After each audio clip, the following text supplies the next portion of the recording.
लाग्छ प्राणी सित्यो किन लाग्छ मन डरले थित्यो लुकी लुकी तिम्रो हाँसोमा एकछिन दुईछिन दिनै बित्यो कहिले बुझ्ने होला घरबाला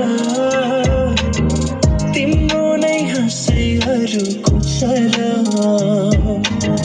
मायाको छापै लागोस् भाग्यमा